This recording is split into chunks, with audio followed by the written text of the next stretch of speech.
Selamat pagi Bapak Ibu sidang jemaat dimanapun berada pada saat ini. Selamat bertemu kembali dalam ibadah online streaming Gereja Sidang Jemaat Allah Boyolali. Semoga Bapak Ibu semua dalam keadaan sehat dan siap bersama kita pada saat pagi hari ini untuk kita beribadah kepada Tuhan. Kita mau memuji dan menyembah mengagungkan nama Tuhan. Kita mau awali ibadah kita dengan kita membacakan pengakuan iman.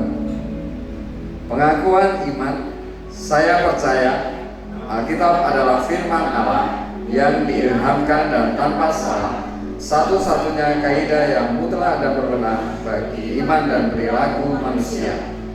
Allah adalah Esa, hadir secara kekal dalam tiga oknum, Allah Bapa, Allah Putra, dan Allah Roh Kudus.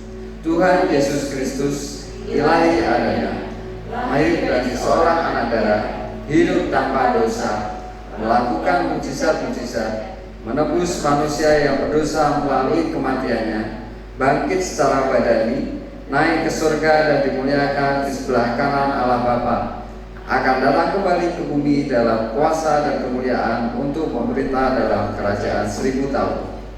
Oleh pelanggaran satu orang, dosa telah masuk ke dalam dunia dan maut oleh sebab dosa. Demikianlah maut telah menimpa semua orang karena semua orang telah berbuat dosa. Keampunan dan penyucian dari dosa hanyalah melalui pertobatan dan iman kepada kuasa penyucian darah Kristus. Pembaharuan yang dikerjakan oleh Roh Kudus mutlak perlu bagi keselamatan seseorang. Karya penebusan Kristus di atas salib menyediakan kesembuhan bagi tubuh manusia melalui doa dan iman. Pengudusan dikerjakan oleh Roh Kudus yang mendiami orang percaya. Baptisan Roh Kudus menurut Kisah Para Rasul 2 ayat 4 dikaruniakan kepada orang beriman yang memohon kepada Allah. Pengangkatan gereja pada waktu kedatangan Kristus di awan-awan merupakan pengharapan yang bahagia bagi orang-orang percaya.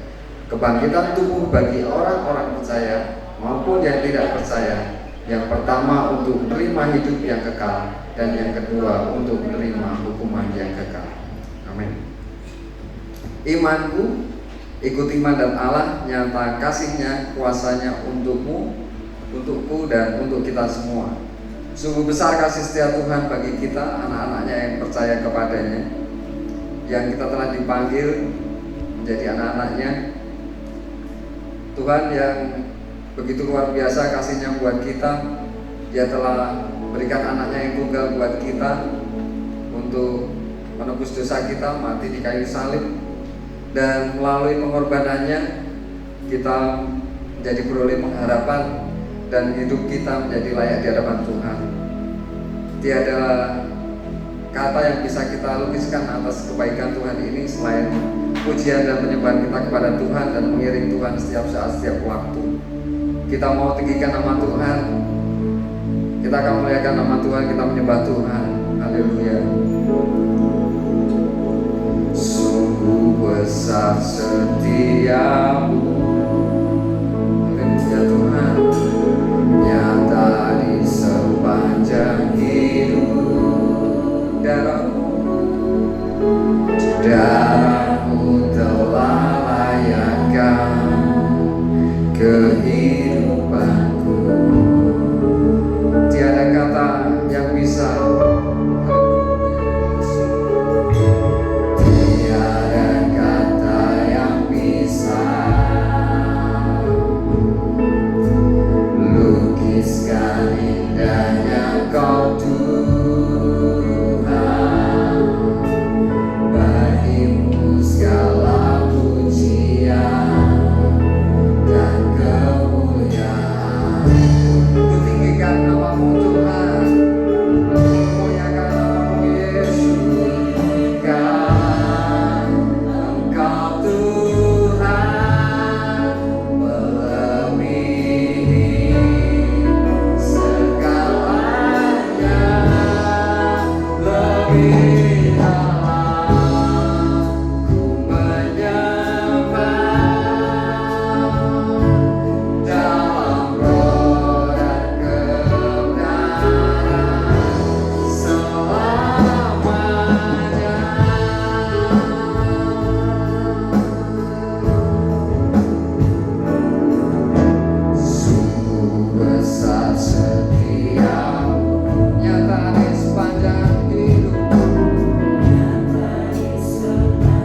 buat kami ya Tuhan.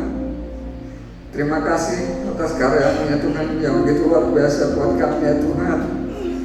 Kau telah rela mati buat kami untuk menebus kami manusia yang berdosa ini ya Tuhan. Sehingga kami ya Tuhan beroleh pengharapan ya Tuhan. Kami beroleh keselamatan daripada-Mu ya Tuhan. Terima kasih ya Bapa, terima kasih. Kiranya Tuhan hidup kami Tuhan, biarlah senantiasa memuliakan nama-Mu ya Tuhan, memuji mengagungkan nama-Mu ya Tuhan. Dan setiap waktu ya Tuhan, mampukan kami untuk tetap setia ya Tuhan, berjalan dalam-Mu ya Tuhan. Terima kasih ya Bapa, terima kasih. Kau akan menyertai Tuhan sepanjang kehidupan kami ya Tuhan.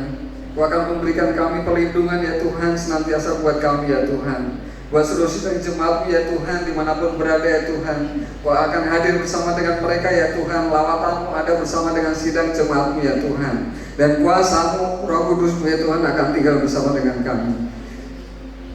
Terima kasih Yesus, terima kasih. Biarlah damai sejahtera-Mu ya Tuhan akan ada bersama dengan kami senantiasa ya Tuhan. Dan kami ya Tuhan mau senantiasa mengiring-Mu ya Tuhan sepanjang kehidupan kami ya Tuhan. Mampukan kami untuk tetap setia ya Tuhan, tinggal dalam Engkau ya Tuhan. Terima kasih Tuhan. Kau akan menyertai kami ya Tuhan dalam kami beribadah ya Tuhan.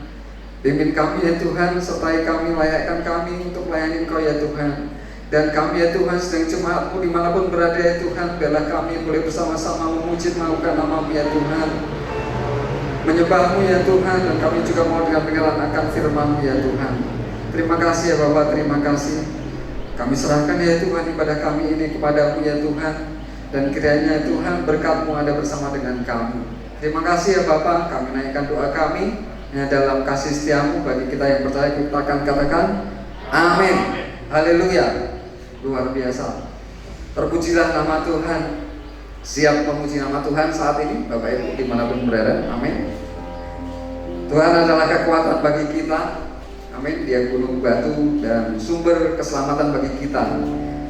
Kasih setia Tuhan tak pernah berubah atas kehidupan kita, meskipun di dunia sana, di luar sana sedang bergoncang saat ini. Tapi kita percaya bahwa Tuhan adalah menara perlindungan bagi kita. Amin.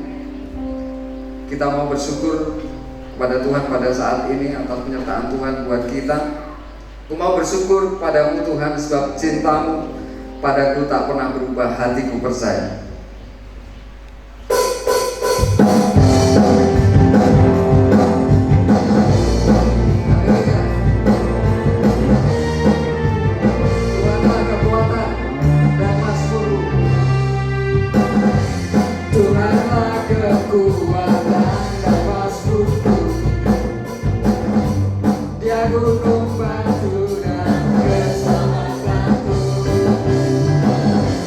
Hanya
Kita mau lebih lagi memuji Tuhan. Yang setuju katakan amin. Amin. Ya. Kasih Tuhan begitu besar buat kita, lebih kuat dari dosa. Selamatkan dan pulihkan kita. Kita mau selalu memuji, menari dan memuliakan Tuhan. Haleluya. Yang di rumah boleh berdiri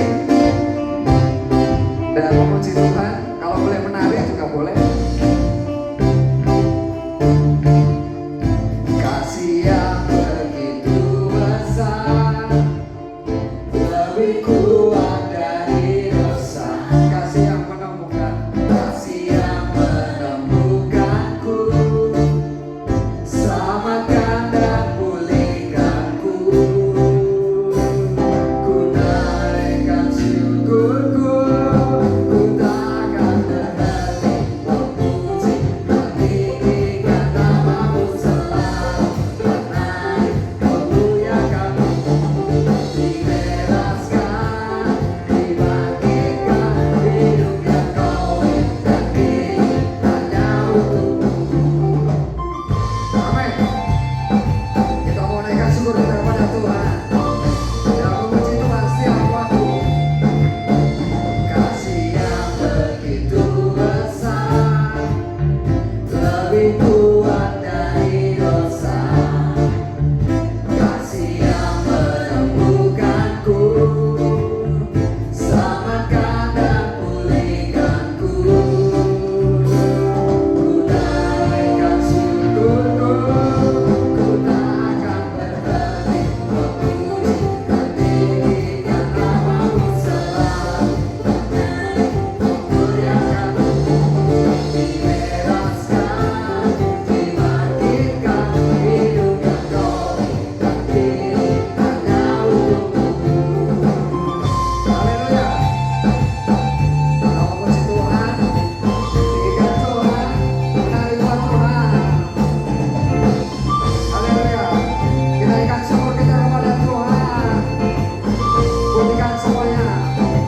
Oh, ku naikkan syukurku, ku naikkan syukurku, takkan berhenti memuji, meninggikan namamu selalu, menaik memuliakanmu, dibebaskan, dibangkitkan, hidup yang kau dan ini hanya untukmu. Berhenti memuji, meninggikan namamu selalu, menaik memuliakanmu, dibebaskan, dibangkitkan,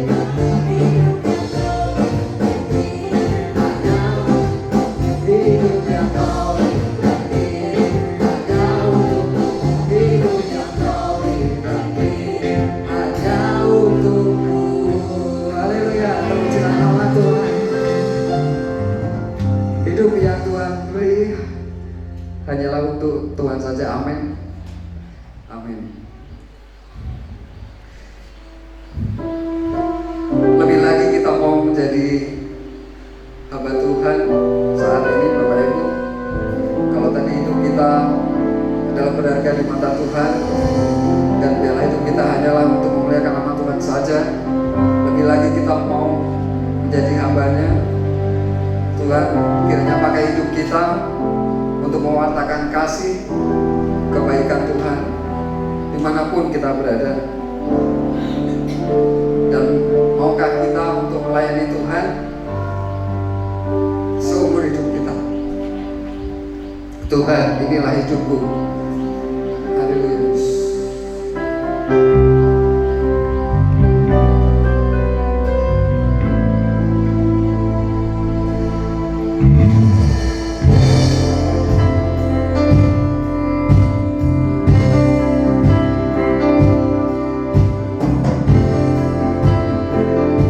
Tuhan, inilah hidupku. Tuhan, inilah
Terima kasih ya Tuhan.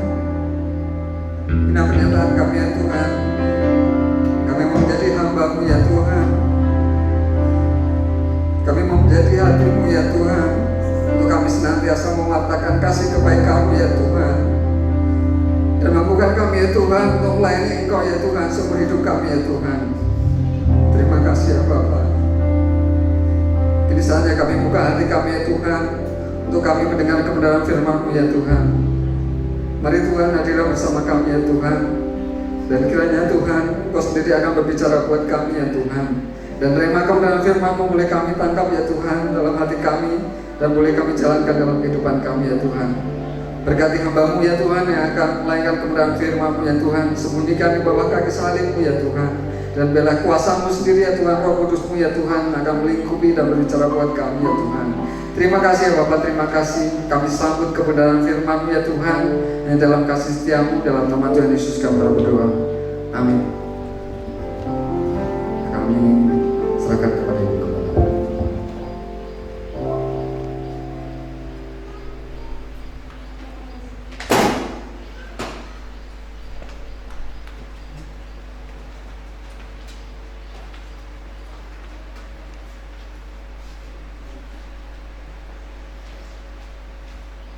Shalom.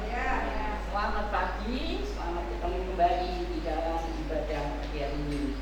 Puji Tuhan, ya, banyak kami puji Tuhan, membesarkan nama Tuhan. Siap jadi hamba Tuhan? Amin. Amin. Haleluya. Ya, kita siap menjadi hamba Tuhan. Gak mudah jadi hamba ya.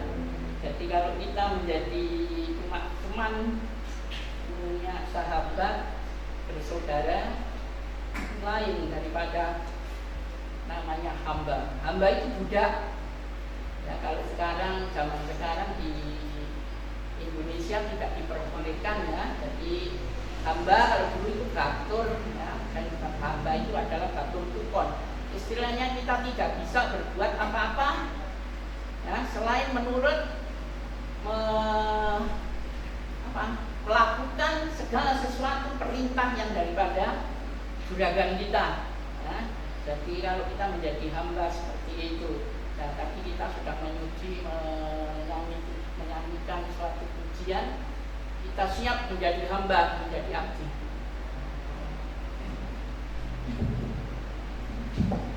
Maaf.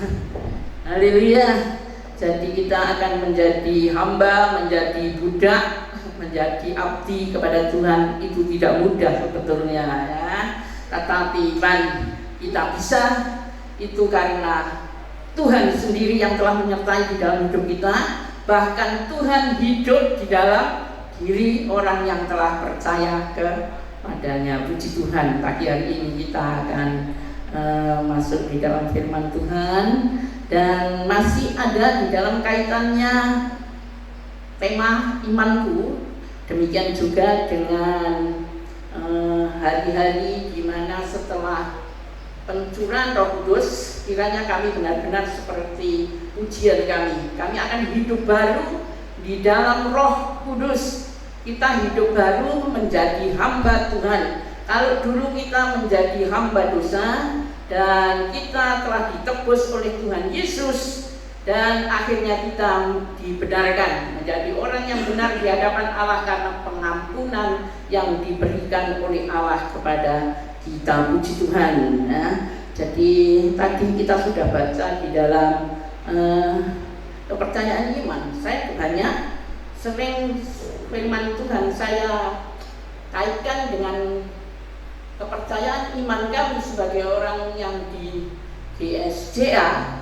Itu karena apa? Karena kita doktrin, jadi itu ada di dalam kepercayaan iman ini. Jadi kita percaya atas dasar di dalam doktrin di gereja kami. Jadi kalau Bapak Ibu Saudara mendengar dengan hal-hal yang dilakukan di gereja lain, kiranya kami kok gak podo ya, gak sama ya dengan gereja kami. Memang gak sama. Kami punya doktrin, punya dogma tersendiri, itu berdasar dari Alkitab juga, tetapi itu diterapkan di dalam kehidupan kami sebagai orang yang bergereja. Nah, Dan di dalam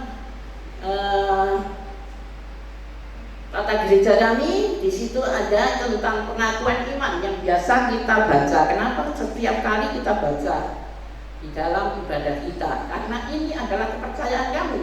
Jadi apa yang tertera di situ kita percaya. Nah, itu saya akan bacakan di dalam ayat yang nomor 8 dan 9 ya. Saya akan ambilkan nanti dari situ, yaitu pengudusan dikerjakan oleh Roh Kudus yang mendiami orang percaya. Kemudian yang ke-9, baptisan Roh Kudus menurut Kisah Rasul 2 ayat 4 dikaruniakan kepada orang yang beriman yang memohon dari Allah. Nah, jadi Roh Kudus itu tidak bisa diminta, dijual, belikan, kita cari di mana kecuali mencari dari Allah sendiri. Kemudian pengudusan ini yang akan saya bawakan di dalam firman Tuhan, itulah yang ke-8, itu tentang tanda dipenuhi Roh Kudus ya. Jadi pengudusan dikerjakan Roh Kudus yang mendiami orang percaya. Penting perlu kami untuk dibaptis dengan Roh Kudus, penuh dengan Roh Kudus. Minggu yang lalu sudah sedikit diambil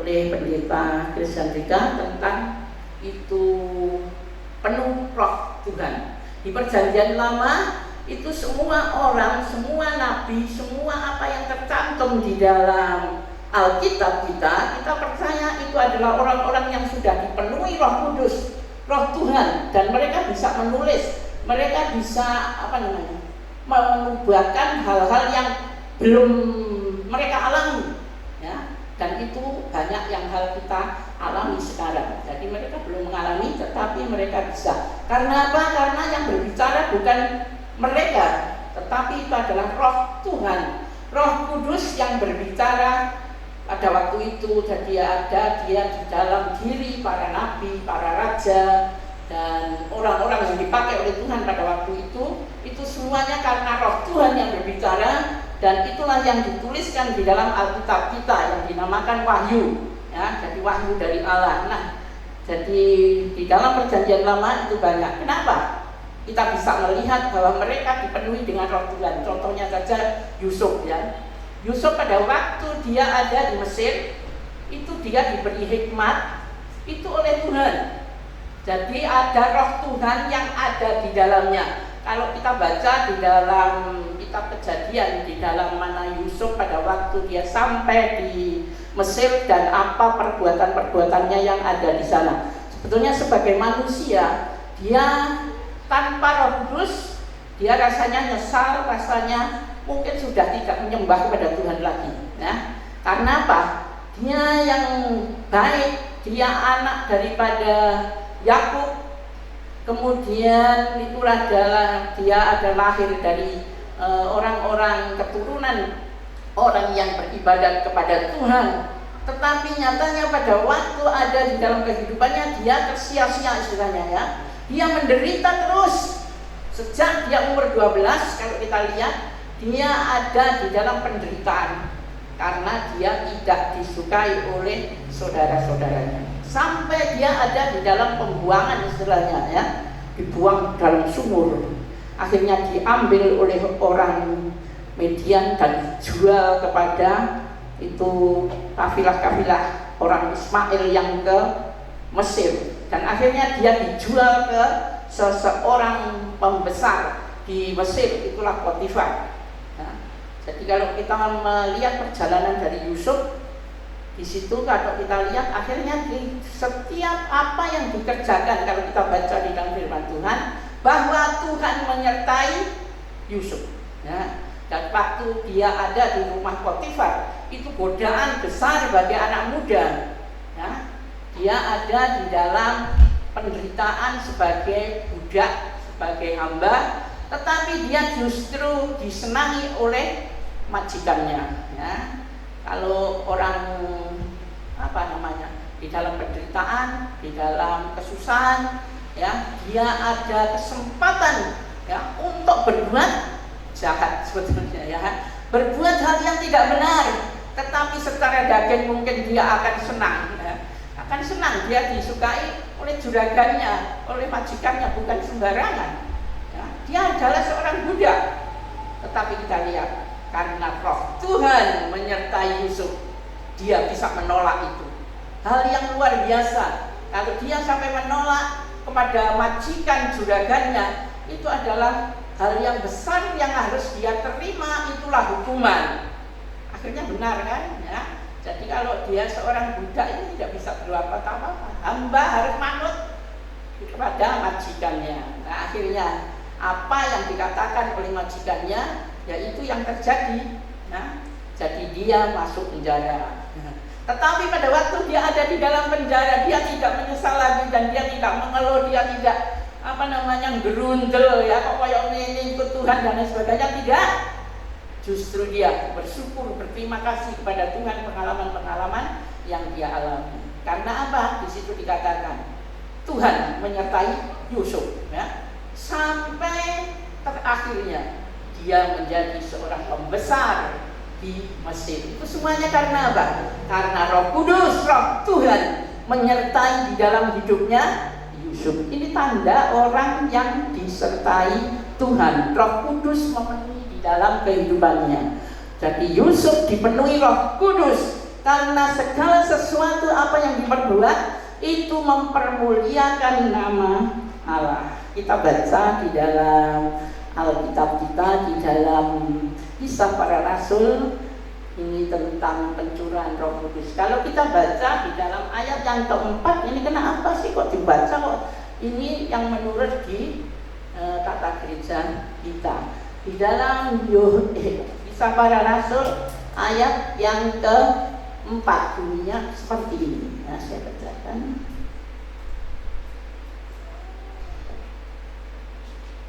Maka penuhlah mereka dengan Roh Kudus, lalu mereka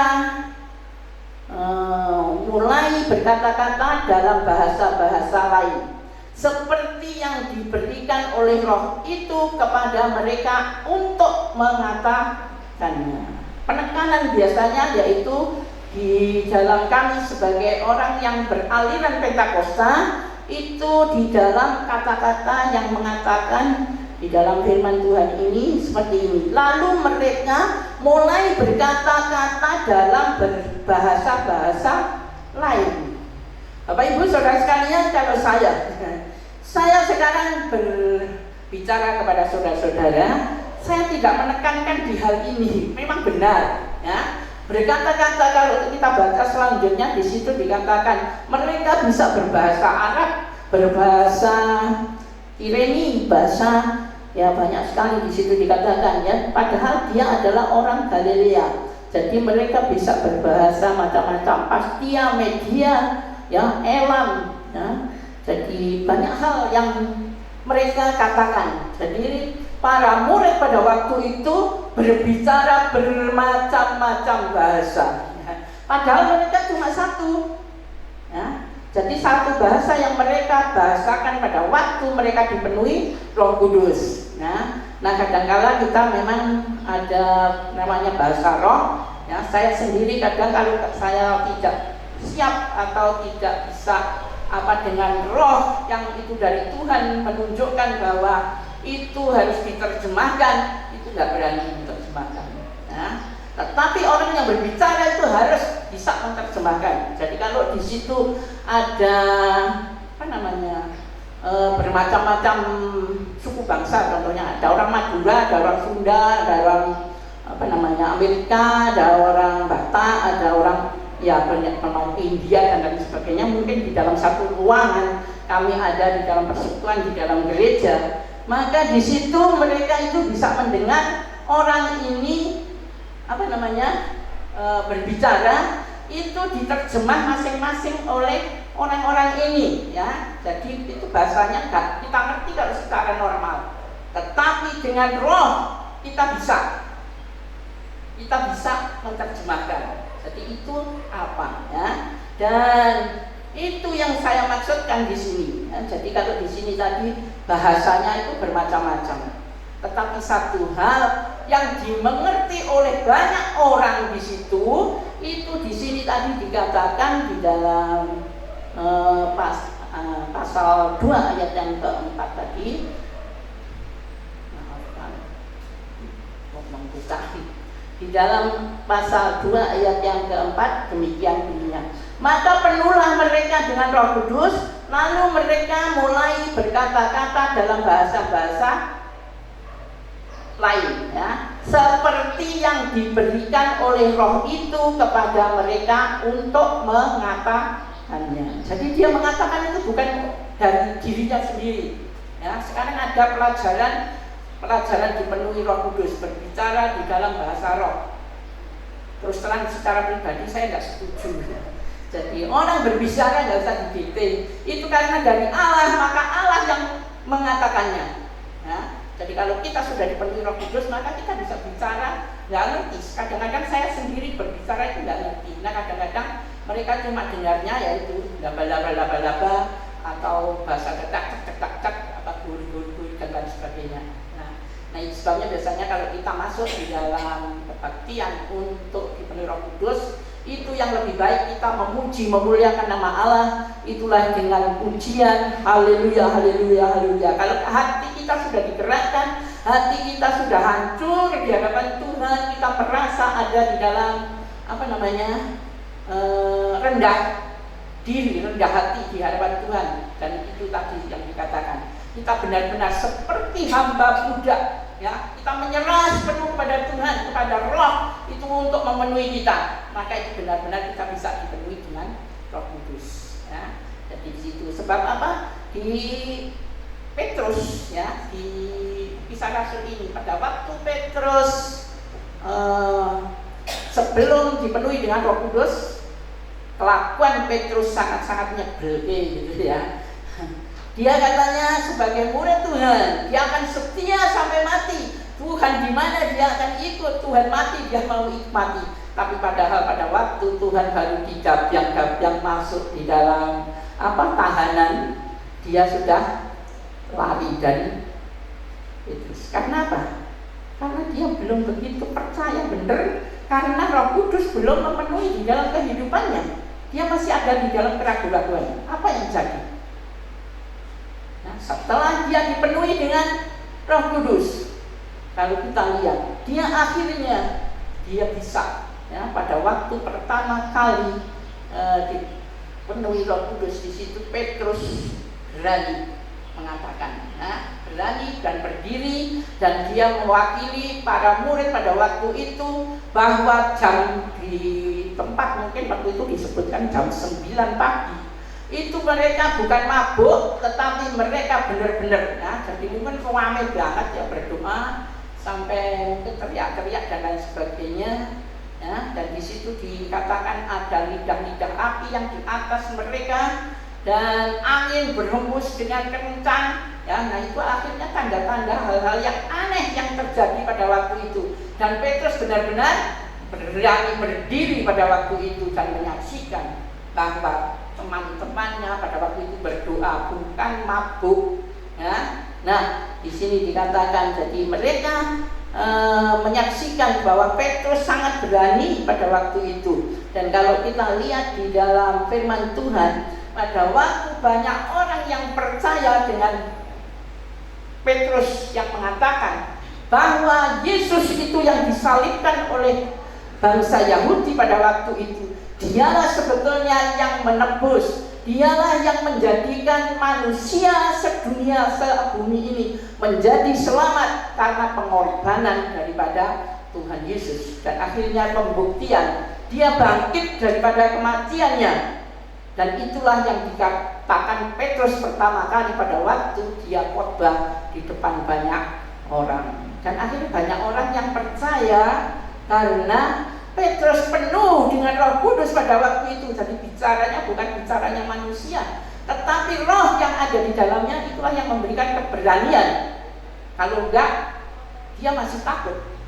Karena kalau ketahuan dia pengikut daripada Yesus pada zaman itu, pasti dia akan ditangkap dan dibunuh juga seperti Yesus. Tetapi kita lihat dia tidak takut. ya, karena yang berbicara bukan dia sendiri, tetapi roh yang ada di dalamnya. Ya. Jadi Bapak Ibu Saudara sekalian, karena apa? Di dalam firman Tuhan tadi dijelaskan di situ di dalam pasal 2 ayat yang ke 4 ini tadi, yaitu tentang bukan cuma bicara, tapi kita lihat apa yang dibicarakan itu, ya itu yang penting sebetulnya. Nah, di sini jadi berkata-kata dalam berbahasa-bahasa lain, tapi gini, seperti yang diberikan oleh Roh itu kepada mereka untuk mengatakannya. Apa yang harus dikatakan sebetulnya? Nah ini, jadi mereka itu berkata-kata dengan bahasa-bahasa lain, tapi apa yang dikatakan? Di sini nggak ada ya, nggak ada persembahannya apa ya dikatakan. Nah itu kadang-kadang kita diberi Roh Kudus ya gitu. Jadi kita cuma berbicara dengan bahasa-bahasa lidah katanya ya, bahasa roh ya, bla bla bla bla bla bla bapak-bapak dan apa-apa lalala dan lain sebagainya, banyak yang itu kadang-kadang nggak keluar dari mulut orang yang dipenuhi Roh Kudus. Tapi kita lihat di dalam ayat yang lain yang menerangkan hal itu, yaitu di dalam pasal 2 ini juga, yaitu di ayat yang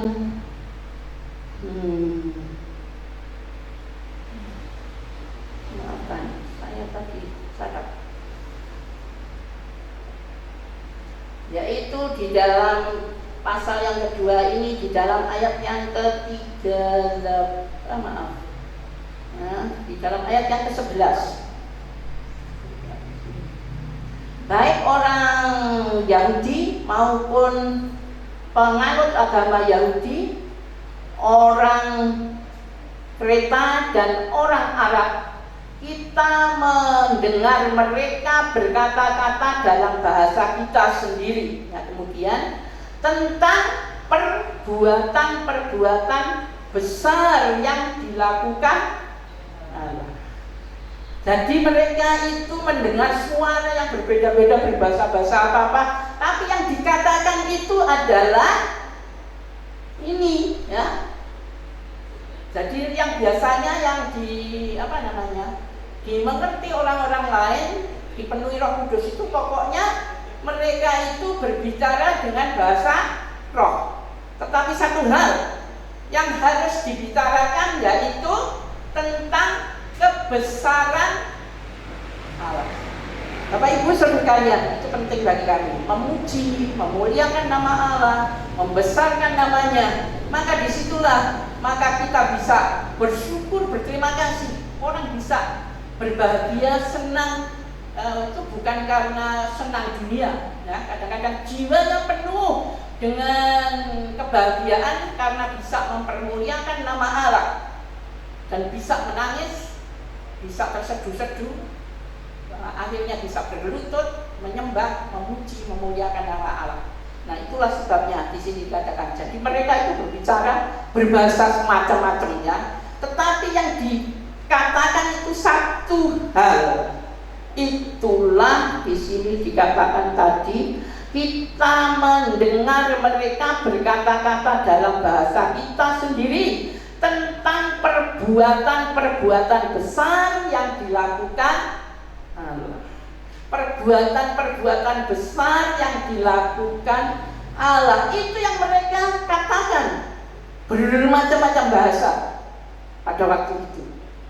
Bapak Ibu Saudara sekalian tahu, kita bisa mengenal keselamatan, mengenal kebaikan daripada Tuhan, seperti yang saya minta pujikan tadi ya. Kebaikan Tuhan tidak bisa kita balas dengan apapun ya, karena itu menyangkut kehidupan kekal selama-lamanya nanti di sana.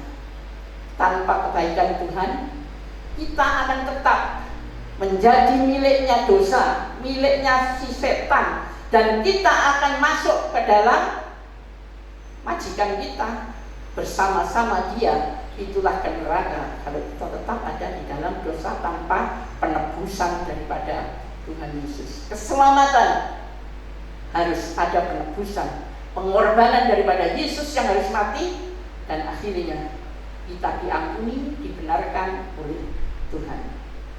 Jadi kita penting kalau kita mau dipenuhi dengan Roh Kudus. Di dalam pasal ini juga Petrus pada waktu dia berkhotbah kepada banyak orang, bisa satu hal yang dikatakan kepada Petrus oleh Petrus, yaitu kepada mereka dikatakan di dalam pasal 2 ayat yang ke-38. Di situ sebelumnya Bapak Ibu nanti boleh baca sendiri ya. Di situ dikatakan bahwa mereka mengatakan, kok bisa Petrus berbuat demikian? Kok bisa dia mengatakan yang demikian? Dan dia akhirnya banyak orang percaya kepadanya. Karena apa? Mereka mengatakan apa yang harus kita perbuat setelah mereka percaya. Dikatakan di sini jawab Petrus kepada mereka. Nah, ayat 8. Bertobatlah dan hendaklah kamu masing-masing memberi dirimu dibaptis dalam nama Yesus Kristus untuk pengampunan dosamu, maka kamu akan menerima karunia Roh Kudus. Amin. Haleluya. Ya. Orang tanpa bertobat minta Roh Kudus untuk memenuhi bohong. Jadi kalau kita tahu seseorang mengaku sudah dipenuhi dengan Roh Kudus, tapi kelakuannya tidak memenuhi firman Tuhan, tidak sama dengan apa yang difirmankan oleh Tuhan, jauh-jauh daripada hal yang benar, itu bohong. Bapak Ibu saudara sekalian, kalau orang yang sudah dipenuhi Roh Kudus, biar dia mungkin di gereja nggak pernah berteriak-teriak dengan berbahasa-bahasa roh ya, tetapi jiwa kelakuannya seharian bisa dilihat bahwa dia adalah orang yang penuh dengan Roh Tuhan. Mau dipenuhi Roh Kudus itu penting bagi kami. Karena apa? Kalau setengah-setengah yang masuk di dalam tubuh kita bukan Roh Tuhan, sebagian bukan Roh Tuhan, itu kelakuan kita ya sebagian seperti Roh Tuhan, tetapi sebagian bukan. Kalau banyak yang melakukan itu, memasukkan di dalam hidupnya itu roh yang bukan daripada Tuhan, ya seperti itulah orang itu berkelakuan di sehari-harinya. Nah, itu sebabnya Bapak Ibu sekalian penting bagi kami, yang kenapa di dalam tata gereja kami pengudusan itu penting. Karena kalau kita kudus berarti penuh dengan Roh Kudus. Hidup kami penuh, ya, tidak ada celah sedikit pun untuk rohnya daging, roh setan, roh yang lain. Tetapi ada di dalam kita itulah Roh Tuhan, Roh Allah, Roh Kudus, ya. Dan itu dikatakan di dalam 1 Yohanes 4 ya, dikatakan bahwa Roh Tuhan itu lebih besar daripada roh yang ada di luar. Ya, di dalam dunia ini roh apa saja lah, ya. Banyak rohnya dukun masuk di dalam rohnya manusia, supaya apa? Supaya sakti biasanya ya. Banyak orang mencari kesaktian-kesaktian. Itu adalah hal yang kecil. Kalau kita lihat di dalam riwayatnya orang Israel keluar dari tanah Mesir, ya, itu ada hal-hal yang seperti apa ya namanya? Lomba. Jadi Fir'aun katakan, kamu boleh keluar. Kalau sudah keluar, mereka membuat mukjizat seperti Musa memukul air akhirnya menjadi darah. Tukang tenung sihir bisa, ya. Mereka menyihir. Tetapi satu hal yang tidak bisa dilakukan tukang sihir, kesaktian dari manusia, itulah hidup mati manusia. Bapak Ibu saudara kalian, di akhir bangsa Israel bisa keluar dari Mesir itu karena kematian anak sulung. Seluruh Mesir mengalami itu, tetapi bangsa Israel bisa bebas keluar. Karena apa? Karena mereka mengikut menuruti perintah yang diberikan oleh Tuhan. Itulah darah domba yang harus dijadikan tanda mereka adalah anak-anak Tuhan, bahwa mereka adalah benar-benar adalah orang yang dipimpin dan dilindungi oleh Tuhan. Malaikat Tuhan melindungi mereka, yang pada waktu dia memberikan tanda dengan darah, pada waktu itu darah domba yang diberikan di senang pintu, ya, setiap pintu di darah. Pada waktu malaikat menyambut nyawa malam datang. Nah, orang Mesir semuanya menangis, berduka cita karena anak sulung, baik itu manusia, baik itu domba, hewan, semuanya anak sulung mati. Tetapi bangsa Israel, bangsa Ibrani pada waktu itu, ya, keluar dari Mesir karena mereka ditolong,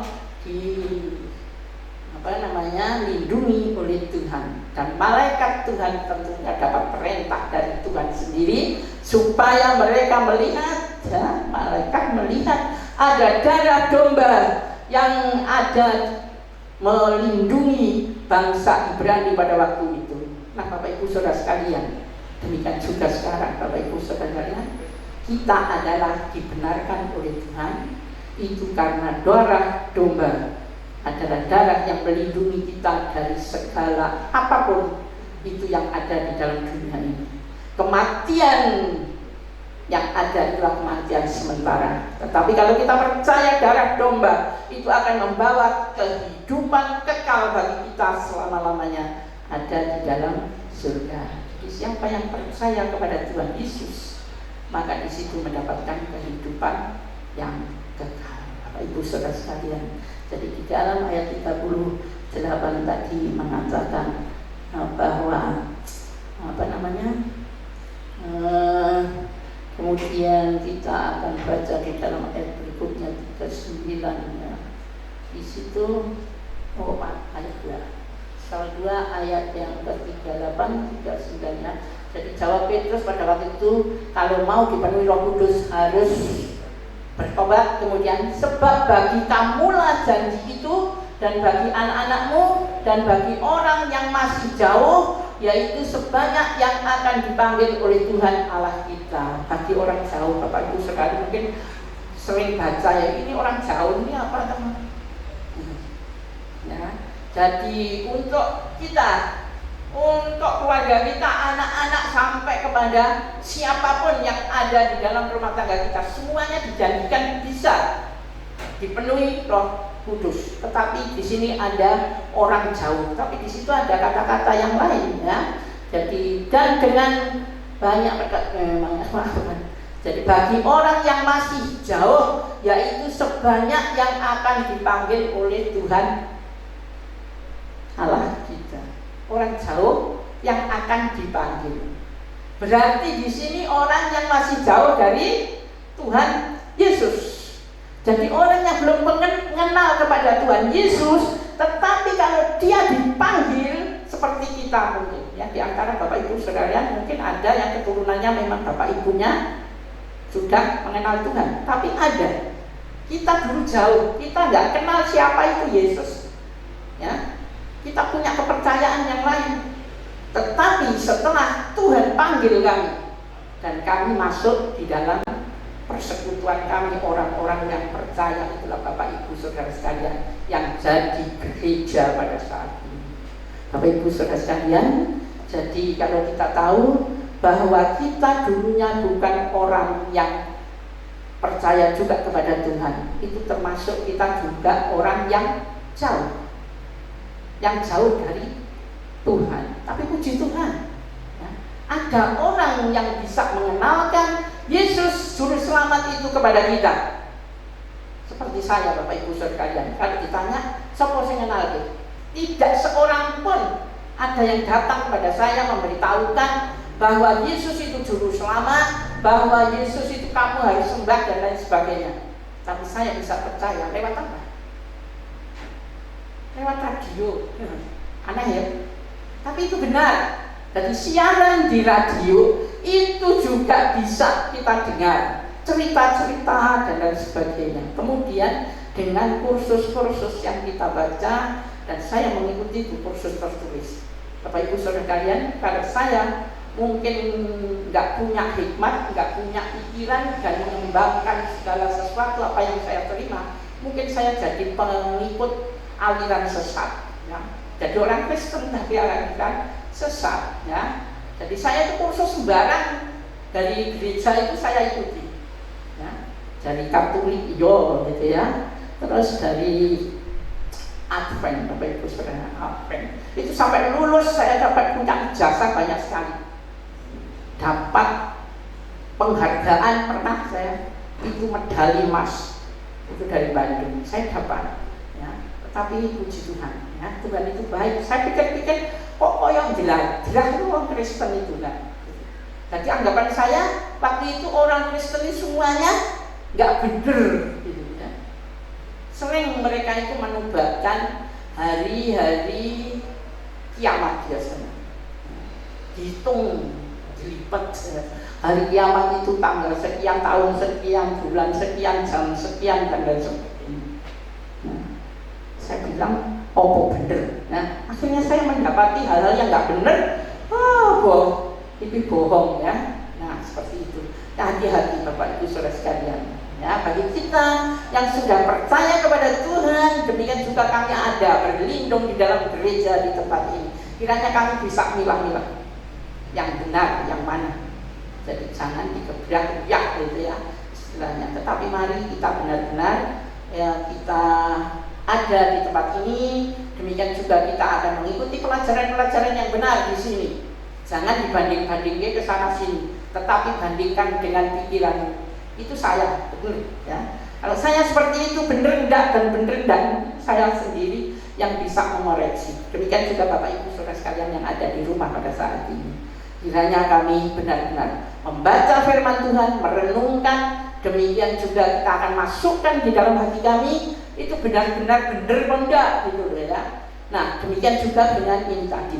Petrus itu benar dipenuhi Roh Kudus. Jadi pada waktu Petrus dipenuhi Roh Kudus tidak sendirian, dia banyak teman dan menyatakan itu tadi. Nah, itu sebabnya dituliskan di dalam firman Tuhan ini.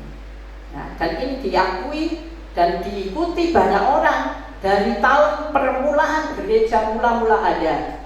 Nah, Bapak Ibu sekalian tahu gereja apa sih ya gereja? Gereja itu kalau bahasa Yunaninya eklesia, tetapi gereja itu adalah bahasa dari bahasa Portugal, Giria, Giria. Kalau bahasa Jawa Grio ya. Bahasa Indonesianya gereja itu mengambil dari bahasa Portugal. Karena apa? Karena Portugis dengan Spanyol itu pertama kali yang jajah Indonesia. Jadi gereja itu mengenalnya gereja pada waktu itu. Mungkin banyak orang Portugis yang berbakti dan mereka mengatakan gereja, dan sampai saat ini ya dipakai itulah gereja adalah kumpulan daripada orang-orang yang percaya kepada Tuhan Yesus ya. Jadi itu dari eklesia artinya dipanggil keluar. Kenapa? Ya, banyak hal yang menyakitkan benar loh dari orang Kristen. Bapak Ibu Saudara senang jadi orang Kristen? Senang nggak? Orang Kristen itu nyek-nyekan ya, istilahnya apa namanya? Jadi itu makian bagi kita pada waktu gereja mula-mula.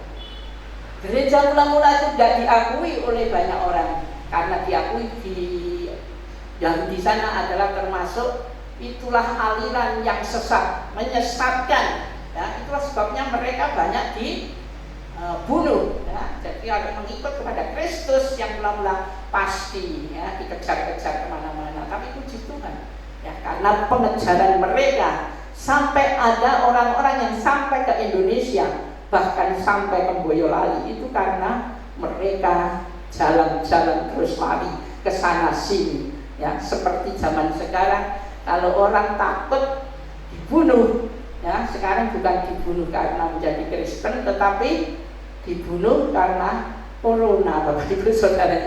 Tetapi mari kita tidak akan takut hal itu.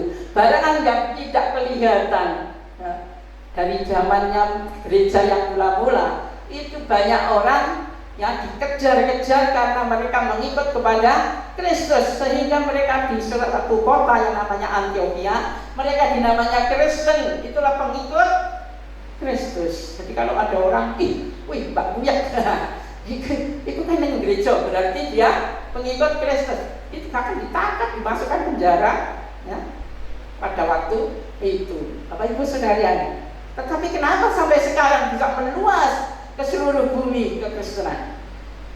Karena itu kebenaran. Bapak Ibu Saudara kalian tadi, ya.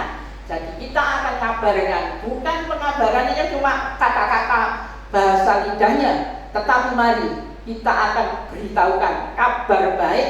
Kabar itulah yang membesarkan nama Allah, yaitu dengan kuasa kebesarannya dia bisa pakai juga bagi kita semua. Nah, jadi kalau gereja yang mula-mula pada waktu itu bisa memakai Petrus dengan teman-temannya para rasul pada waktu itu, demikian juga murid-murid Tuhan, demikian juga pada saat ini Bapak Ibu Saudara sekalian. Kalau kita rindu untuk dipenuhi dengan kuasa Roh Kudus, maka kita akan benar-benar menjadi saksi. Kita akan ingin melayani seperti pujian kami tadi, ya, yang terakhir. Ya, kita ingin melayani Tuhan, ingin menyembah, memuji, memuliakan Tuhan. Kita berjanji kepada Tuhan untuk menyembah Dia senantiasa sampai kapanpun, ya, sampai dunia ini kiamat. Ya, kita akan tetap memiliki Tuhan sebagai sesembahan kita. Puji Tuhan. Kalau Bapak Ibu Saudara tetap yang seperti itu, mari kita akan agungkan senantiasa kepada Tuhan. Roh Kudus akan memenuhi kepada Bapak Ibu Saudara sekalian. Tunjukkan bahwa kita dipenuhi dengan Roh Kudus.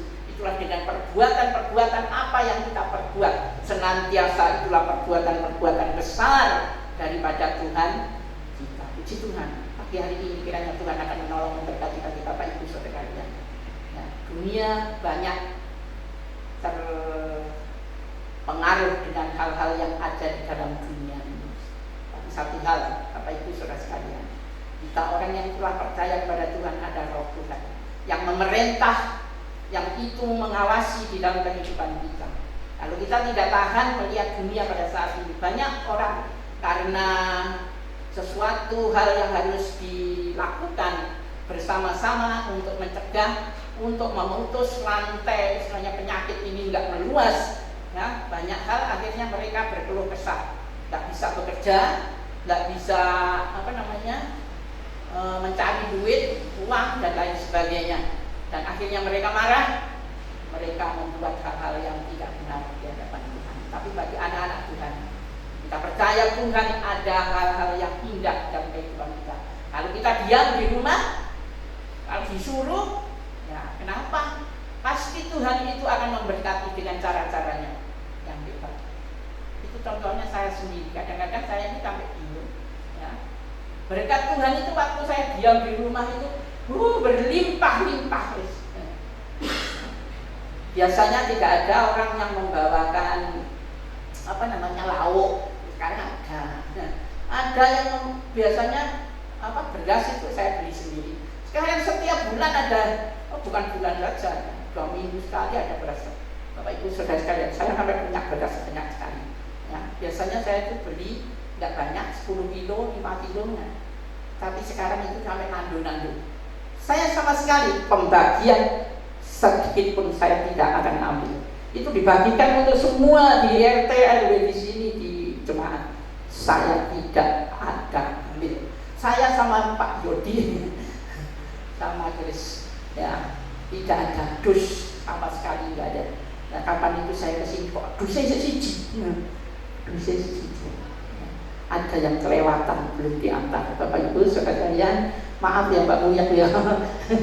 Itu besarnya Mbak Muyak ketinggalan, sudah habis hari raya baru saya tuh lihat ke gereja kok ono dus ya. Itulah dus yang harusnya diberikan tetapi sampai tertunda karena sesuatu hal. Nah, Bapak Ibu Saudara sekalian, nah kiranya Tuhan akan menolong memberkati bagi Bapak Ibu Saudara ingin dipenuhi Roh Kudus. Haleluya. Itu harus ya. Kiranya Tuhan memenuhi, jangan hidup kita itu dipenuhi dengan roh-roh yang lain, ya. Ada roh kecil saja, roh jahat di sini. Itu mempengaruhi Bapak Ibu Saudara sekalian, ya. Itu akan keluar nantinya dengan perbuatan-perbuatan yang kita perbuat. Lain sebabnya penuhi Roh Kudus saja. Itulah roh yang mengkuduskan di dalam kehidupan kita. Kita akan bebas dari kejahatan, bebas dari dosa, bebas dari hal-hal yang tidak baik di hadapan Tuhan. Tetapi yang keluar senantiasa membesarkan nama Tuhan Allah kita. Puji Tuhan. Baik Bapak Ibu Saudara, pagi hari ini kiranya Tuhan menolong memberkati kepada kami sekalian. Tetapi Bapak Ibu Saudara sekalian, kita percaya juga kepada Tuhan Kita bersandar kepada Tuhan, kita percaya Tuhan akan memberikan hari yang baik di depan. Itulah pengharapan bagi kami. Tidak ada hal yang mustahil di hadapan Tuhan. Kalau kita memohon, meminta kepada Tuhan, maka gelap itu akan berubah menjadi terang waktu Tuhan mau.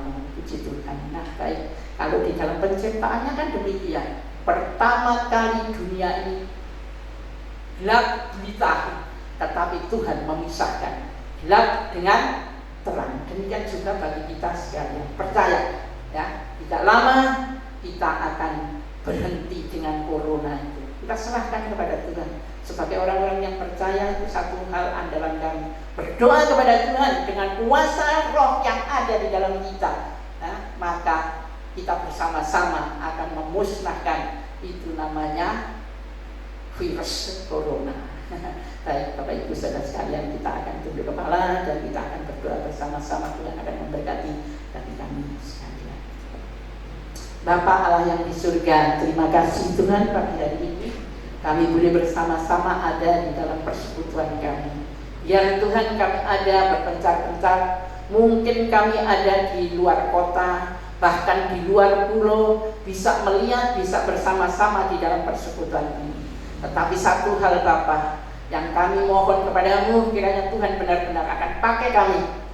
Kiranya kami ya Tuhan tidak mengabarkan Injil demikian saja, mengabarkan kabar baik demikian saja, tetapi kiranya akan mengubah hidup kami ya Tuhan, dengan hidup yang baru di dalam Tuhan.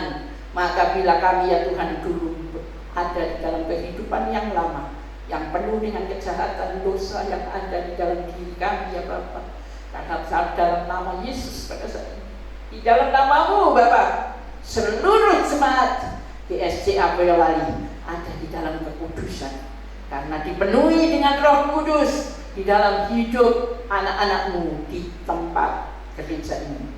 Terima kasih Bapa, terima kasih Bapa surgawi. Kami tahu kami di dalam keadaan yang demikian, kiranya kami benar-benar menjadi berkat dimanapun kami ada. Itulah Roh Kudus yang menolong kami. Setiap perkataan, kelakuan kami yang kami lakukan, kiranya benar-benar bermanfaat, berfaedah bagi banyak orang, dan yang terutama akan menjadi berkat kepada mereka, sehingga iman kami tidak akan sia-sia Bapa. Iman kami adalah iman yang murni kepadamu, dan kami percaya penuh bahwa Tuhan Yesus itulah juru selamat dan Tuhan kami. Terima kasih Bapa, terima kasih Bapa yang baik. Saat ini Tuhan kau ampuni kami. Banyak hal Tuhan kami lakukan hal yang tidak benar di hadapan-Mu, tapi kiranya Roh Kudus akan menolong kami, sehingga ya Tuhan memenuhi di dalam kehidupan kami. Apapun yang kami lakukan akan bermanfaat bagi banyak orang. Seperti Engkau Tuhan pada waktu mau ya Tuhan mati menjadi korban penebusan. Di situ Engkau berdoa Tuhan semalam-malam pada Bapa, mohon supaya pengikut-Mu akan saling mengasihi, dan demikian pengikut-Mu akan senantiasa berserah kepada Allah. Sebab itu Bapa, kami tahu kiranya pada saat-saat ini kami boleh mengasihi satu dengan yang lain. Kami akan tunjukkan bahwa kami adalah gereja Tuhan yang diberkati Tuhan. Kami saling mengasihi. Bahkan Tuhan kami mengasihi bukan cuma secara dunia, tetapi roh kami Tuhan berbicara di dalam nama Yesus. Jiwa-jiwa Tuhan di dalam dunia ini memerlukan pertolongan-Mu, supaya mereka ya Tuhan mendapatkan ya Tuhan kehidupan yang kekal. Sebab itu Bapa, Engkau pakai kami menjadi hamba-hamba-Mu. Kami boleh melakukan amanat agung-Mu Bapa. Kami takluk dan kami mengikut apa yang Engkau perintahkan kepada kami. Biar kami aja di rumah saja, ataupun kami ya Tuhan diam di rumah saja pada saat ini, tetapi kiranya benar-benar kehidupan kami akan menjadi berkat kepada orang yang datang kepada kami ataupun keluarga kami. Terima kasih Bapa, terima kasih Bapa surgawi. Dengan hal yang demikian Engkau akan memberi hikmat kepada kami, seperti Engkau yang telah berkata Tuhan, Biar kami percaya sepenuhnya kepada Engkau, tetapi Tuhan juga akan berikan hikmat kepada kami. Banyak ya Tuhan pada saat-saat ini yang telah ya Tuhan melanggar apa perintah daripada pemerintah kami. Di setara dunia, kami masih hidup di dalam dunia ini. Kiranya kami akan taat kepada perintah yang diberikan. Hikmat itu perlu bagi kami Tuhan. Seperti Tuhan di dalam Amsal 22 ayat 3 Tuhan. Bila kami ya Tuhan melakukan hal-hal yang tidak baik, Tuhan yang telah kita terima pada hari ini boleh menjadi kekuatan dan pegangan dalam kehidupan kita. Kita mau hidup yang berkenan di hadapan Tuhan, sehingga kita semuanya penuh dengan kuasa Roh Kudus. Amin. Tuhan yang telah mengenal kita dan mengerti hati kita, telah memilih kita menjadi anak-anaknya. Kita percaya bahwa tidak ada yang mustahil bagi Tuhan, dan kini saatnya untuk kita berserah penuh kepada Tuhan, untuk mengikuti panggilannya dan setia sampai akhir kehidupan kita.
God.